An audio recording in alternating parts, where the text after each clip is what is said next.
Halo teman-teman, kembali lagi di Belajar Arsitektur bersama saya Hana Rizka Bahtiar, bagian tim dari PT Rancang Reka Ruang. Pada video sebelumnya, kita telah membahas tips penghematan biaya secara konsep. Nah, kali ini kita akan membahasnya dari segi teknis nih. Sebelum kita membahas lebih jauh, yuk subscribe dulu channel ini dan jangan lupa nyalakan tombol loncengnya agar kalian tidak ketinggalan video-video terbaru kami. Seperti yang kita bahas sebelumnya, pembangunan membutuhkan pertimbangan biaya yang matang. Keterbatasan biaya memang seringkali menjadi penghambat utama proses pembangunan. Meskipun begitu, hal tersebut dapat diantisipasi dan diatasi dengan melakukan penghematan biaya secara teknis dengan langkah berikut. Yuk, simak tips-tips berikut ini. Pertama, kamu harus membuat rencana pembangunan. Perencanaan merupakan salah satu langkah awal yang penting untuk memulai sebuah pembangunan. Kamu dapat menentukan luas bangunan yang akan dibuat, jumlah lantai, dan jumlah ruang yang dibutuhkan. Tidak hanya itu, seluruhnya harus disesuaikan dengan rencana anggaran biaya yang tersedia. Nah, dalam proses ini, sebaiknya kamu melibatkan jasa arsitek profesional. Kenapa? Penggunaan jasa arsitek akan meminimalisir kesalahan desain, menghasilkan rumah dengan fungsionalitas tepat, efektivitas pembangunan, serta efisiensi biaya. Hal tersebut karena jasa konsultan arsitek akan mempermudah perkiraan biaya yang akan kamu keluarkan dalam proses pembangunan sejak awal hingga akhir. Selanjutnya, kamu dapat memilih bahan-bahan dan tukang bangunan secara selektif. Bahan bangunan yang berasal dari luar negeri memang memiliki kualitas yang baik. Meskipun begitu, bahan lokal juga memiliki kualitas yang tidak kalah baik.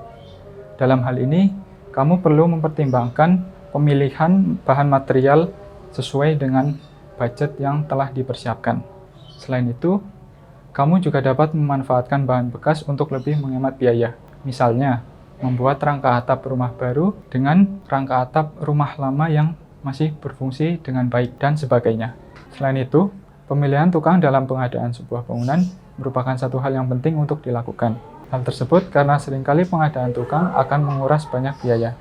Maka dari itu, kamu perlu selektif untuk menentukan tukang yang akan mendirikan bangunanmu. Beberapa hal yang perlu kamu perhatikan adalah pilih tukang yang ahli di bidangnya dan memiliki reputasi kinerja yang baik. Hal ini akan berpengaruh pada efisiensi proses pendirian sebuah bangunan. Ketiga, kamu dapat menggunakan rangka atap baja ringan. Ketika memilih menggunakan atap dengan beton cor dan sedikit kayu sebagai konstruksi atap, maka beban bangunan akan bertahan, yang akan berpengaruh pada keharusan kuatnya fondasi bangunan. Tentu saja hal tersebut akan memakan biaya yang cukup mahal. Solusinya adalah menggunakan atap baja ringan yang tidak terlalu membebani fondasi.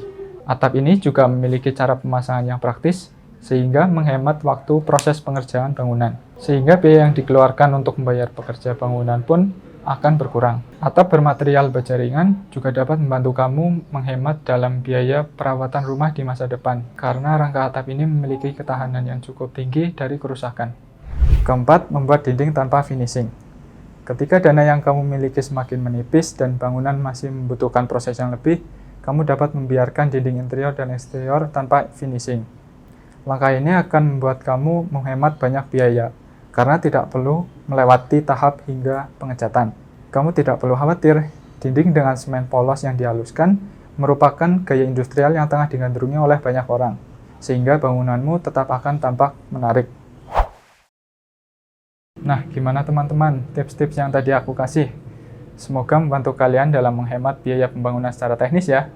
Kalau kalian membutuhkan konsultasi jasa arsitek yang dapat mengoptimalkan biaya dan fungsionalitas bangunan, kamu dapat menghubungi kami, PT Rancang Reka Ruang, melalui kontak yang ada di deskripsi box. Sekian video kali ini. Saya Hana Rizka Bahtiar, pamit undur diri.